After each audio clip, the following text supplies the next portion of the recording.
आवाज ना आए, ठीक है, एंड शांति से, प्यार से, ठीक है, बिल्कुल अच्छे बच्चों की तरह एंड शांत बन के बैठे। New chapter alternative.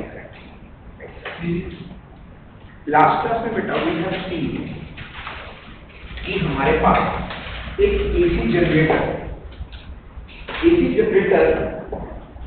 EMF produce करता है। कितनी ईएमएफ प्रोड्यूस करता है? That is given by the equation that E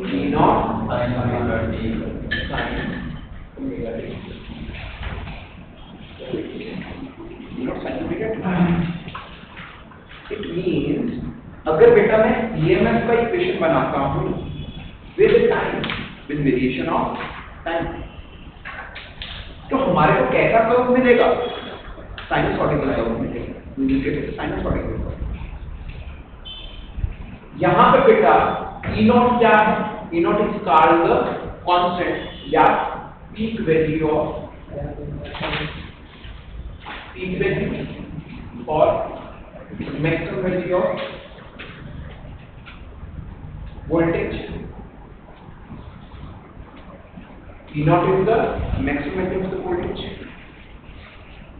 और ओमेगा हमारे पास क्या है? What is omega? Angular velocity. और बेटा अगर आपको याद हो एंगुलर वेलोसिटी किसके इक्वल होती है? Angular velocity is equal to 2 pi into by T, 2 pi by T, और 1 बाय टी किसके इक्वल होता है? फ्रीक्वेंसी के इक्वल होता है। किसके इक्वल होता है? फ्रीक्वेंसी के इक्वल होता है। और इस फ्रीक्वेंसी को हम क्या कहते हैं? इस फ्रीक्वेंसी को हम बोलते हैं दैट इज ड्राइविंग फ्रीक्वेंसी।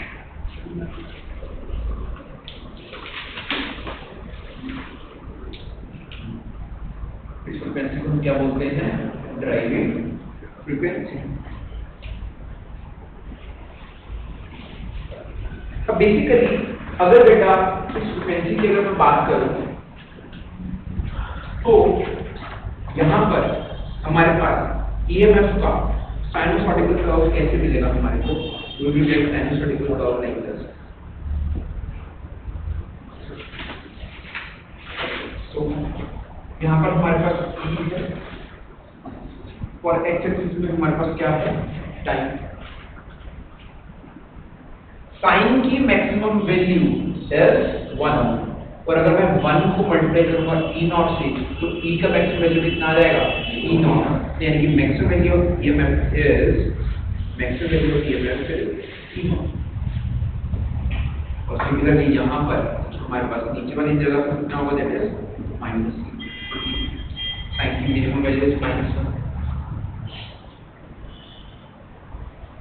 तो अब बेटा अगर मैं इस फ्रीक्वेंसी की बात करूं, अब ये frequency is a driving frequency. Driving frequency means कि हम जो टरबाइन है उसको कितनी फ्रीक्वेंसी से रोटेट करवा रहे हैं, कितनी फ्रीक्वेंसी से उसको गोल घुमा रहे हैं।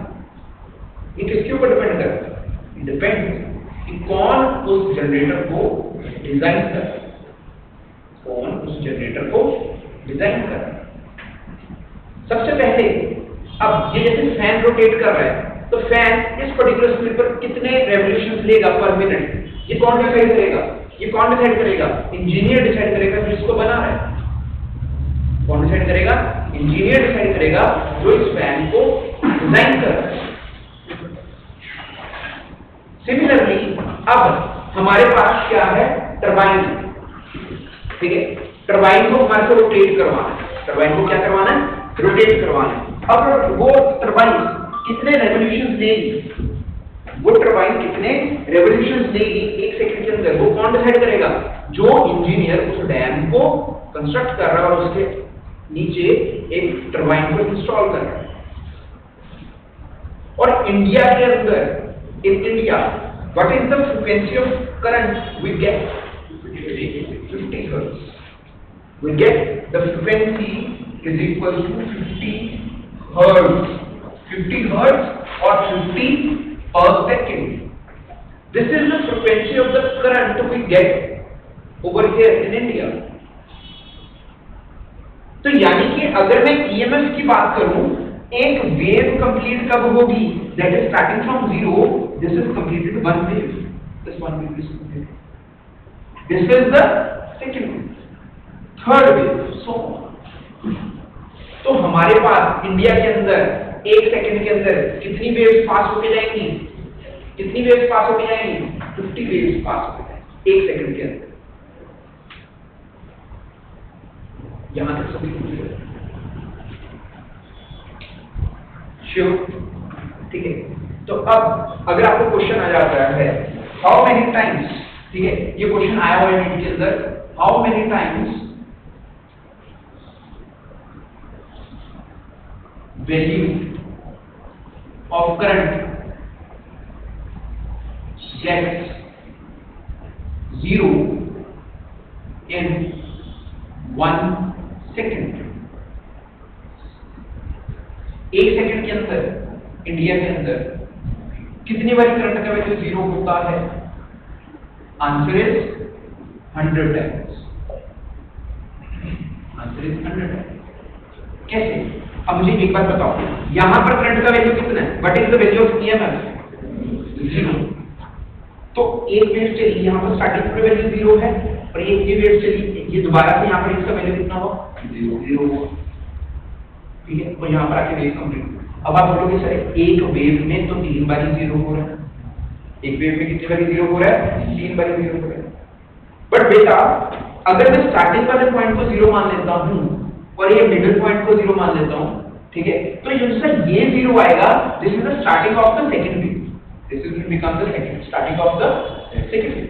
सिमिलरली एक बार यहां पर 0 हुआ, एक बार यहां पर 0 हुआ, फिर ये थर्ड वेव आई, थर्ड वेव में एक बार यहां पर 0 हुआ और एक बार यहां पर 0 हुआ। तो यानी 3 वेव में कितनी बार 0 हुआ करंट? 6 बार 0। तो सिमिलरली एक सेकंड में हमारे पास कितने साइकिल्स फ्लो करके जाते हैं? 50 साइकिल्स फ्लो करके जाते हैं, और एक साइकिल में कितनी बार करंट 0 होता है? 2 बार 0 होता है। एक साइकिल में 2 बार 0 होता है। तो एक सेकंड में अगर 50 साइकिल्स निकलते हैं तो total number of times the current when you will become 0 is 100 times, that is 100 times. तो अब अगर हमारे पास ईएमएफ साइनसोइडल कर्व के अकॉर्डिंग वेरी कर रहा है, अगर ईएमएफ साइनसोइडल कर्व के अकॉर्डिंग वेरी कर रहा है, तो हमारे पास बेटा जैसा करंट है, करंट भी तो साइनसोइडल की तरह वेरी करेगा ना, that is I is equals to I naught sin omega t। क्योंकि अगर ईएमएफ बढ़ेगा तो करंट बढ़ेगा, Ohm's law V equals to IR, V equals to IR पढ़ा होगा ना करंट इलेक्ट्रिसिटी के अंदर। तो अगर हमारे पास रेजिस्टेंस कांस्टेंट है, अगर वोल्टेज बढ़ेगा तो करंट का वैल्यू बढ़ेगा। तो यहाँ पर हमारे पास जो ईएमएफ है, ईएमएफ पहले 0 से बढ़कर मैक्सिमम जा रही है, फिर डिक्रीज हो रही है, फिर ऑपोजिट डायरेक्शन में बढ़ रही है, फिर डिक्रीज हो रही है वैल्यू ऑफ ईएमएफ। ये बात सभी को क्लियर हो रही है?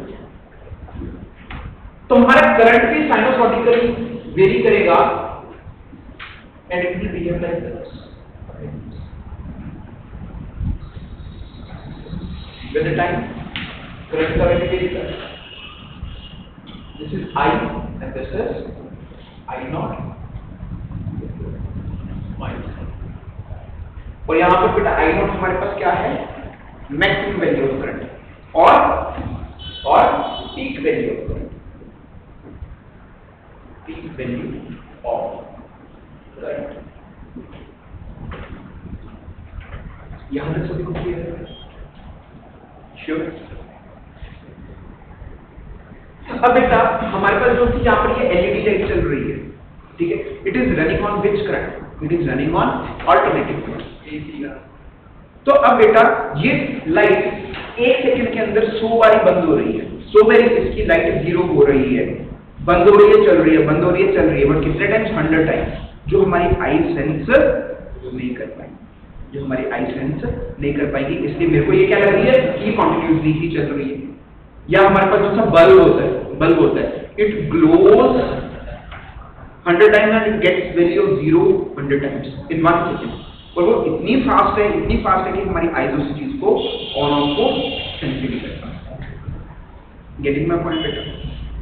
क्लियर है बेटा सभी को? ठीक है, इस सारी चीजों को बेटा अच्छी तरीके से नोट रखना। अच्छा एक और बात, जो अल्टरनेटिंग करंट है, अब ये जरूरी नहीं है कि वो साइनसॉइडली की तरह हो, उसका कर्व कुछ भी हो सकता है। It can be like this कि हमारे पास करंट है, it can be like this,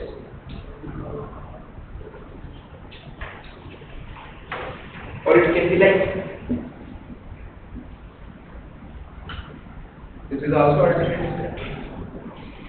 it can be like कि हम इस करंट का वेव टाइम से रेस्पॉन्ड कर रहे हैं।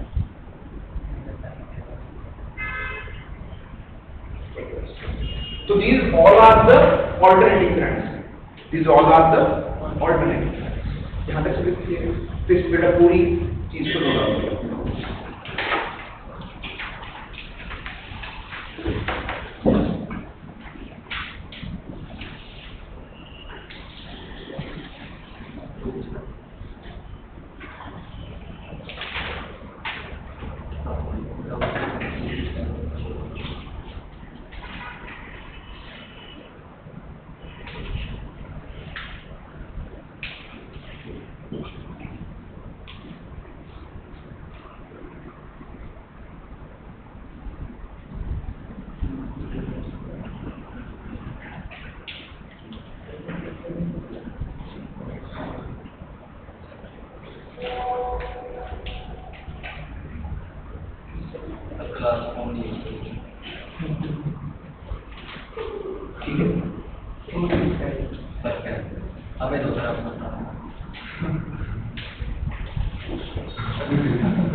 And you better write down.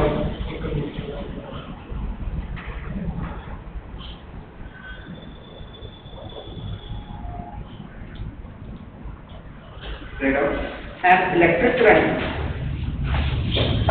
An electric current. And electric current, magnitude of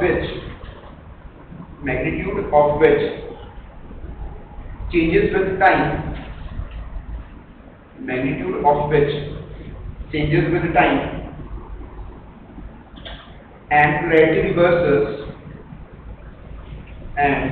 polarity reverses is called alternating current. Is called alternating current.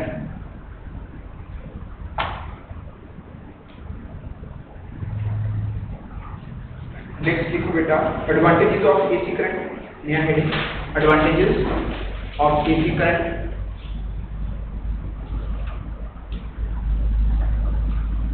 First point लिखो, generation, transmission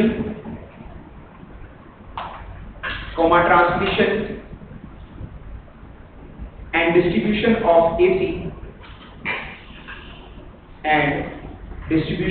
AC is more economical,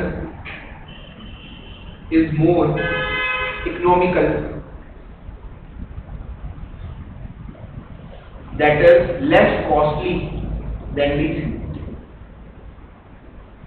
That is less costly than DC.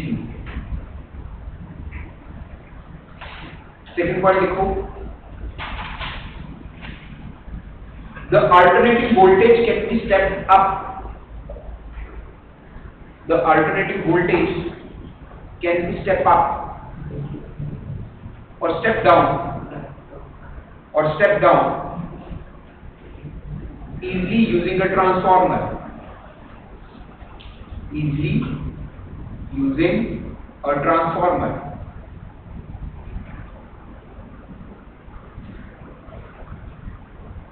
Third point लिखो, AC travels on the surface of the conductor, so costly conducting material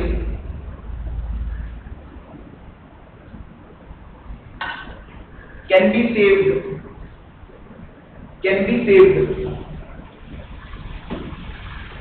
for long distance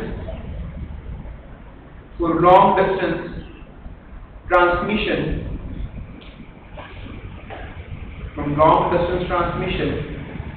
by using inner core of cheap material, say steel.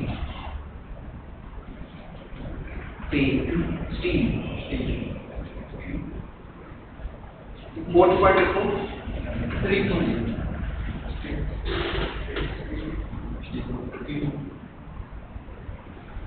AC can reach distant places.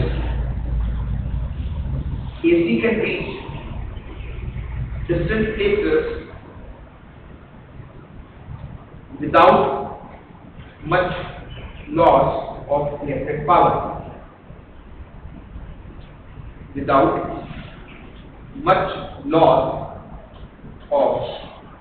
power.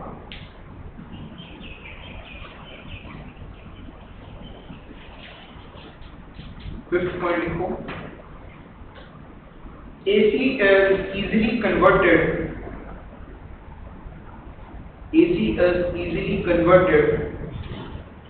into DC using rectifier.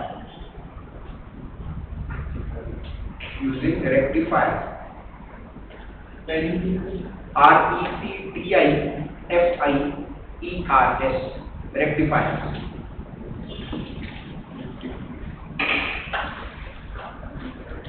Sixth point लिखो, AC machines are small sized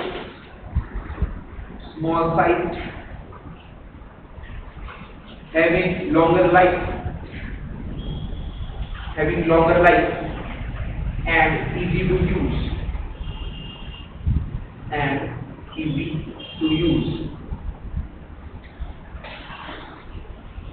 I think तो सभी को advantages clear होंगे। Next heading लिखो, disadvantages of AC. Disadvantages of AC.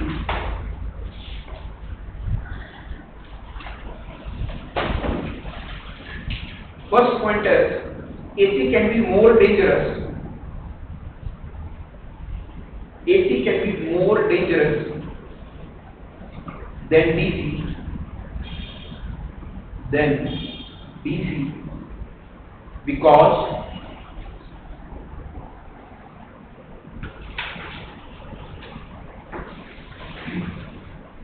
maximum value of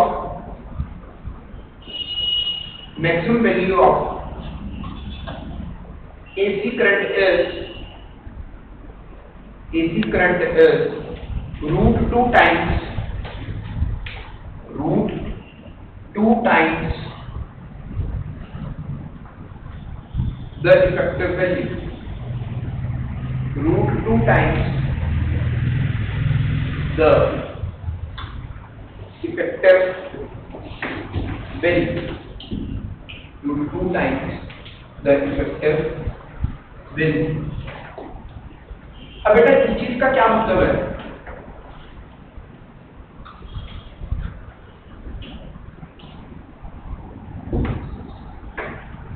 देखो, अगर मैं current या वोल्टेज की बात करूं, ऑल्टरनेटिंग करंट के अंदर करंट की वैल्यू फिक्स्ड नहीं है। पूरे टाइम के दौरान करंट की वैल्यू फिक्स नहीं रहती या वोल्टेज की वैल्यू फिक्स नहीं रहती। वोल्टेज की वैल्यू बढ़ रही है, कम हो रही है, बढ़ रही है, कम हो रही है। अगर ऐसे आप यहां से चंडीगढ़ तक जाते हो, ठीक है, हम कभी भी एक कांस्टेंट स्पीड पर गाड़ी को ड्राइव नहीं करते।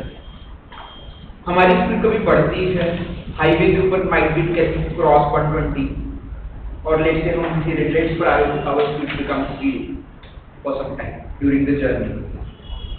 तो हमारी स्पीड 0 से लेकर 120 के बीच में कुछ भी रह रही है, और let's say we have covered the 70 kilometre distance in 2 hours, तो हमारी एवरेज स्पीड कितनी होगी? What will be the average speed? कितनी होगी? Total distances time is 35. Then your average speed is 35 km/h. तो हमने कौन सी स्पीड निकाली? एवरेज स्पीड निकाली। ऐसे ही करंट को मेजर करने के लिए हम डिफरेंट वैल्यूज निकालते हैं। जैसे यहाँ पर करंट है, तो अगर मैं एक वैल्यू लिखता हूँ आई मीन वैल्यू या एवरेज वैल्यू निकालते हैं। करंट की एवरेज वैल्यू या वोल्टेज की average value. What is the average value of voltage? Voltage तो वेरी कर रही है ना sinusoid, what is the average value? और एक हम वोल्टेज और निकालते हैं, that is V RMS. RMS का मतलब क्या होता है? That is root mean square value, root mean square value. तो हम जनरली जो वैल्यू यूज करते हैं अपनी एप्लीकेशन के लिए, हम बोलते हैं कि हाँ भैया एसी करंट, हम सभी के घर में we use energy, we use electrical energy. तो हम सभी के घर में वायर जो आ रही है, तो उसके बीच में एक पोटेंशियल डिफरेंस है। उसके बीच में क्या है? एक potential difference.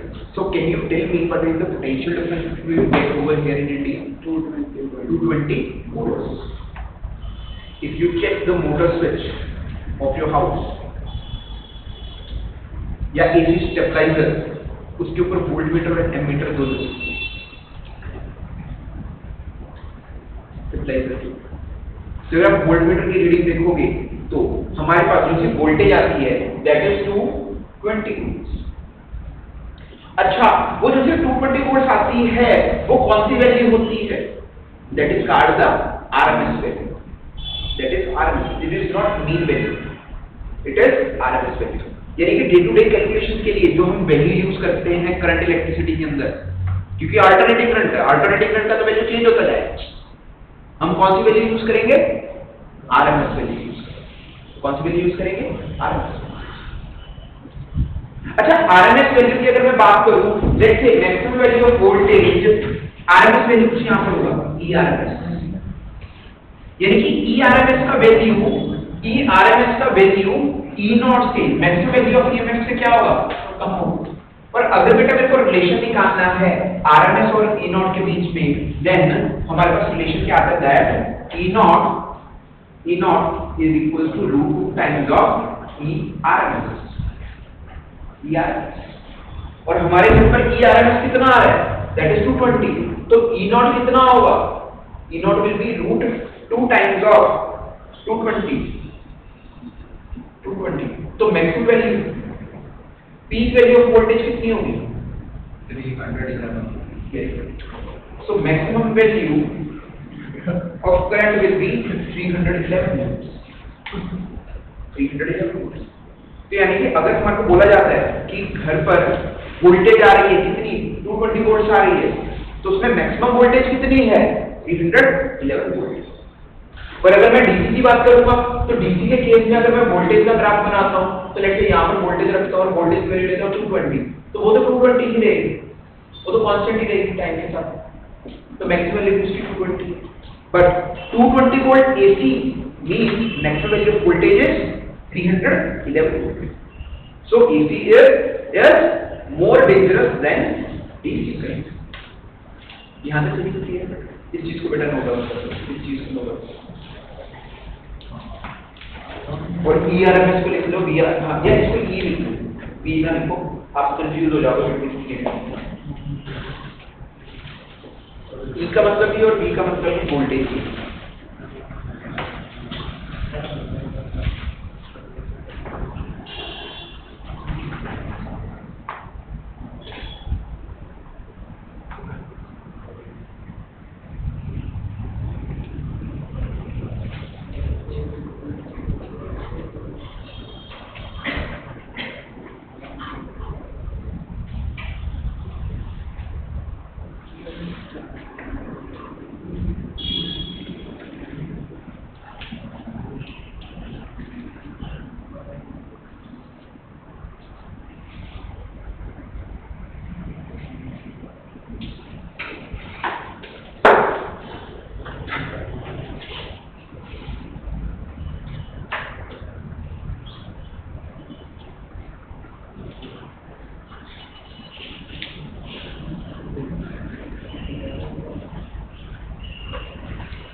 Write out the second point.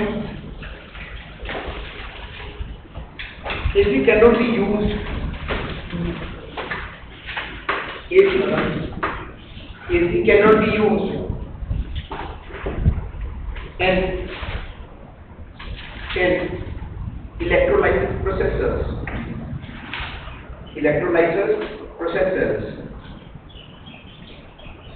Such as electroplating, electrorefining, etc.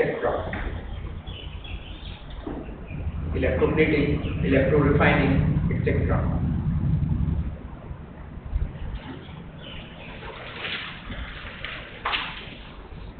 Third point देखो, marking of AC scale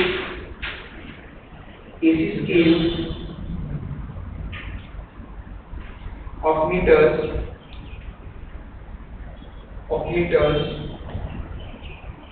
are not uniform or equidistant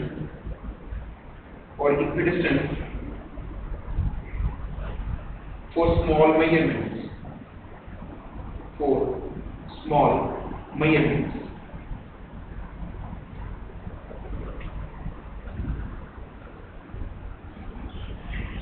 और लास्ट पॉइंट देखो, AC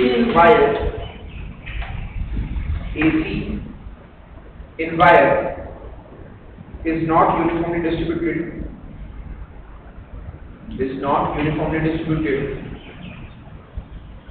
throughout its cross section. Throughout its cross section.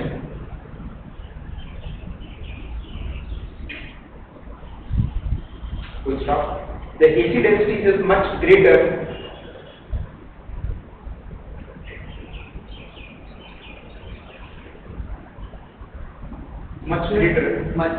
वाला point same. The AC density is much greater near the surface of the wire.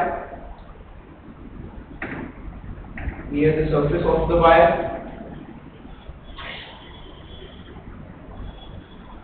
Full stop. This concentration of AC,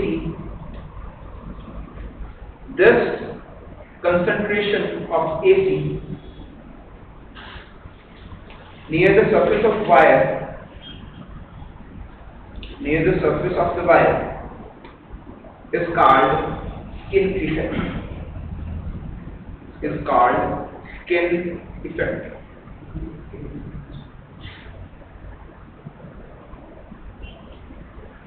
Full stop. In fact, inner conducting materials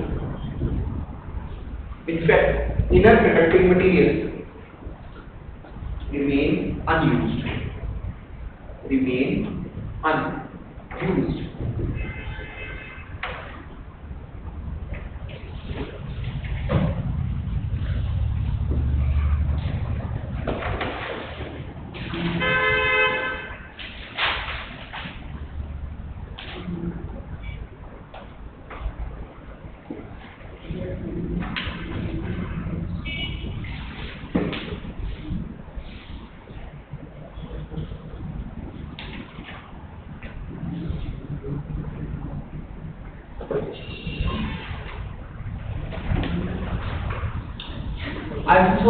सभी को बेटा AC का introduction part clear हो गया और advantages और disadvantages किसी को भी डाउट तो नहीं है. Now before starting with AC, ठीक है, we are having 4 topics which we have to cover. ठीक है, ये 4 डेरिवेशन होते हैं. किसके साथ? डीसी बैटरी के साथ. इस बात का याद रखना, क्योंकि मेरे को प्रॉब्लम तब आई थी व्हेन आई वाज सॉल्विंग. ठीक है, it was a topic under AC current, but इसके अंदर हम यूज क्या करते हैं? डीसी बैटरी यूज करते हैं. और वो टॉपिक क्या है? दैट इज, हमारे पास एक डीसी बैटरी है and with DC battery we have connected a resistance and one inductor in the series. और उसका इंडक्टेंस कितना है? Similarly, we will attach a resistance with a capacitor of capacitance C with a DC battery.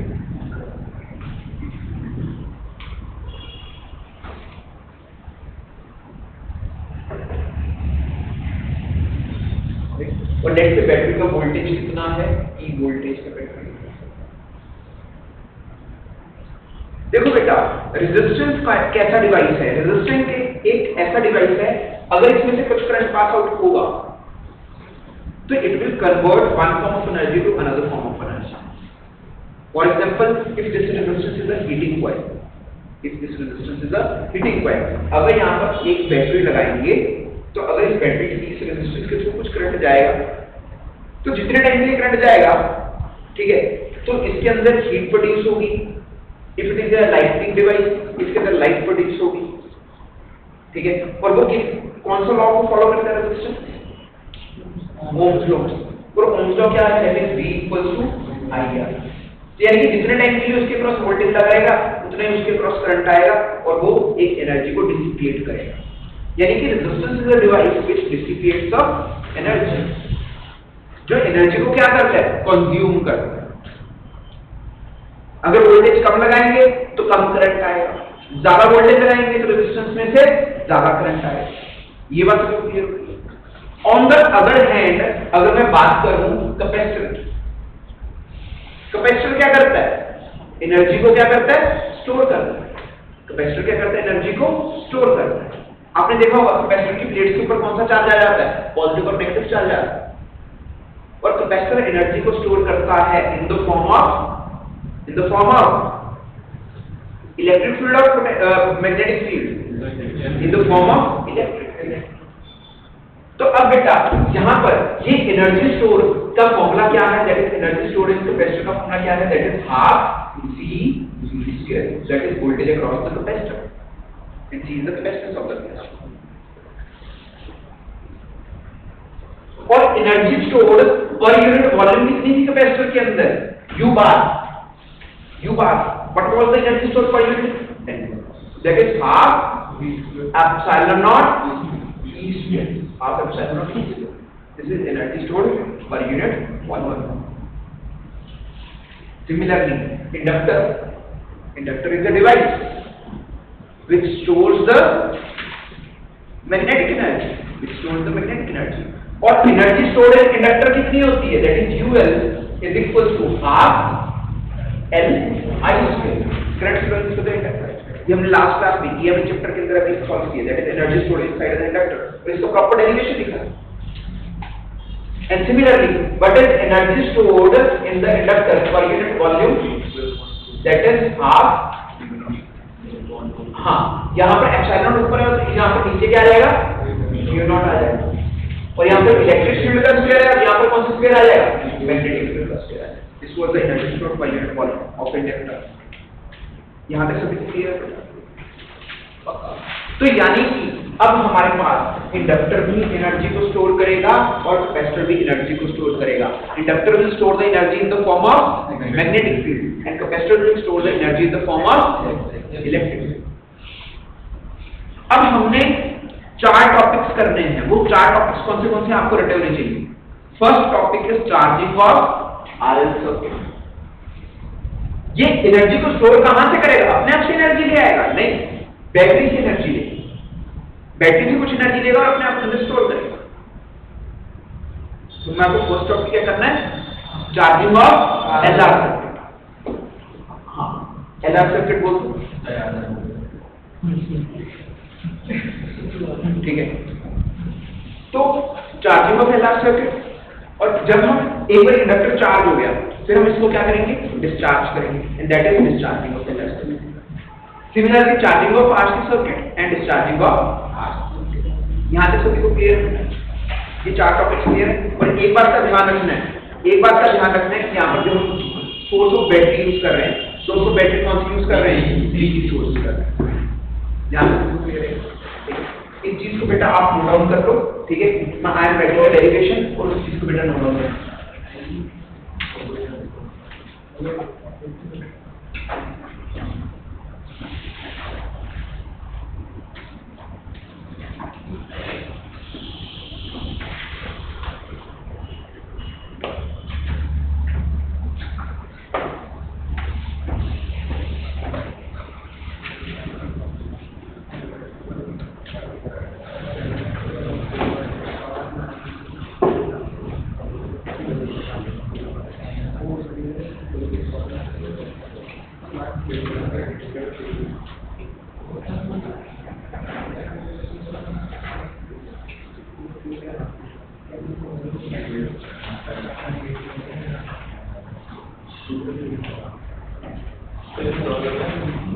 I